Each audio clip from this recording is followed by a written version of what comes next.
बरेच वेळा पेशंट्सना डायबिटीज असल्यामुळे, पी-सी-ओ-डी असल्यामुळे मला त्यांना सांगावं लागतं, की बाबा तुम्ही भात कंप्लीटली बंद करा.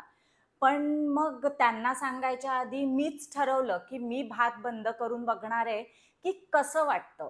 त्यामुळे भात बंद केल्यावर मलाच कळलं, की बाबा भात बंद केल्यावर असं समाधानकारक वाटत नाही किंवा आपल्याला जी लहानपणापासून सवय असते, की पोळी, भाजी, वरण, भात हे पूर्ण जेवलं, की मग आपल्याला वाटतं, की आता आपलं पोट भरलं. म्हणून मग मी त्याच्यावरती पर्याय शोधायचे थोडंसं ठरवलं, की नाही बाबा भात हा आपण बंदच करायचा. मग मला पहिला पर्याय असा मिळाला तो म्हणजे लापशी रवा.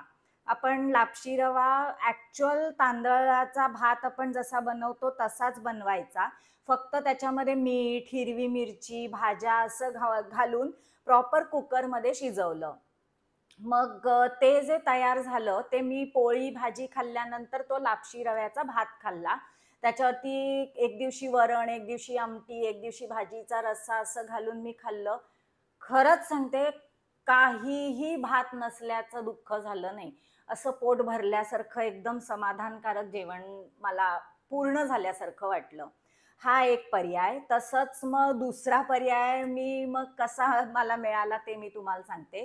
एक दिवशी मी माझ्या लहान मुलाकरता उपमा केला होता. तो जरा खाण्यापिण्यात नखरेलच आहे.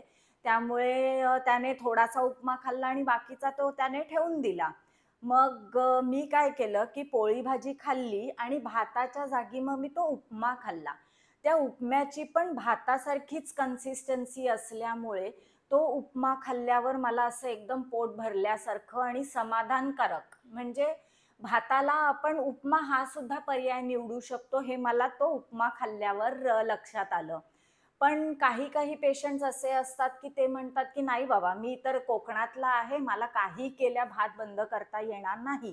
तुम्ही मला भात बंद करून करा म्हणून सांगूच नका."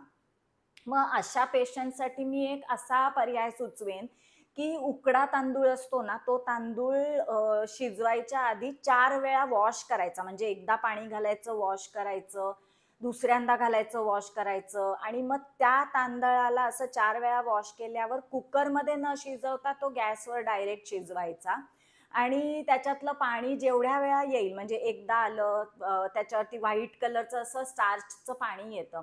ते पाणी काढून टाकायचं आणि मग परत ते पाणी बदलत राहायचं जोपर्यंत तो भात शिजत नाही आणि तो भात शिजायला ना ॲक्चुअली बराच वेळ लागतो आपल्या नॉर्मल तांदळापेक्षा. पण आपण 4 वेळा त्याचं पाणी बदलल्यामुळे त्याच्यातले स्टार्च, कार्बोहायड्रेट्स ज्याच्यामुळे आपल्याला फॅट्स आणि साखर वाढते, ते निघून जातं आणि त्यामुळे तो एक बरा पर्याय आहे. तो ॲक्चुअल म्हणजे खूप चांगला असं नाही, पण ठीक आहे चला 50% तरी त्याच्याने आपल्याला फायदा म्हणजे भात सोडल्याचा फायदा नक्कीच होतो. मग असे मी 2-3 पर्याय शोधून काढले आहेत. तुम्हाला यातला कुठला पर्याय आवडला, तो तुम्ही करून बघा आणि तुम्हाला तेवढंच समाधानकारक वाटतं का, एवढं मला नक्की कमेंटमध्ये कळवा. किंवा या व्यतिरिक्त सुद्धा तुमच्याकडे काही पर्याय असतील, की भात सोडायचा आहे आणि त्याच्यामुळे आपण असं काहीतरी खाऊ शकतो, ज्याच्यामुळे आपली शुगर किंवा फॅट्स वाढणार नाहीत, वजन वाढणार नाही, असे काही पर्याय असतील तर नक्की कळवा. Thank you.